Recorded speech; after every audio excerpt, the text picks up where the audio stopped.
پوری دنیا میں سب سے زیادہ پڑھی جانے والی کتاب قرآن کریم ہے۔ سبحان اللہ، بہت اچھی بات ہے۔ لیکن پوری دنیا میں بغیر سمجھ کر پڑھی جانے والی کتاب وہ بھی قرآن پاک ہے، اور پوری دنیا میں سب سے زیادہ غلط پڑھی جانے والی کتاب وہ بھی قرآن پاک ہے۔ استغفر اللہ۔ بہت سارے مسلمان قرآن کریم کو درست پڑھنے کی کوشش ہی نہیں کر رہے، یہ لمحہ فکریہ ہے۔ عزیزان محترم، بغیر سمجھ کر قرآن پڑھنے کی مثال بزرگوں نے یوں بیان کی ہے، جیسے ایک بادشاہ اپنی عوام کی طرف حکم نامہ بھیجتا ہے کہ فلاں فلاں جگہ پر محل بناؤ۔ اب عوام دو حصوں میں تقسیم ہو جاتی ہے۔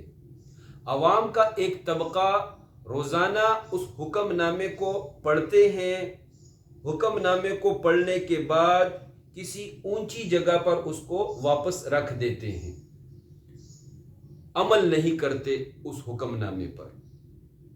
عوام کا دوسرا طبقہ روزانہ اس حکم نامے کو پڑھتے ہیں، پڑھ کر رکھ دیتے ہیں، اور اس حکم نامے کے مطابق فلاں فلاں جگہ پر جا کر محل بناتے ہیں۔ اب جب عوام اور بادشاہ آپس میں ملاقات کرتے ہیں تو بادشاہ عوام کے اس طبقے سے ناراض ہوگا جو صرف اس حکم نامے کو پڑھتے تھے اور پڑھ کر اونچی جگہ پہ واپس رکھ دیتے تھے، عمل نہیں کرتے تھے۔ بادشاہ ان لوگوں سے ناراض ہوگا۔ لیکن عوام کا دوسرا طبقہ جو حکم نامہ پڑھتے تھے، پڑھ کر رکھ دیتے تھے، اور اس حکم نامے کے مطابق فلاں جگہ پر جا کر محل بناتے تھے، بادشاہ ان لوگوں کو انعام دے گا۔ عزیزان محترم، قرآن کریم یہ بڑی بڑی ٹینکیاں بھرنے کے لیے آیا ہے۔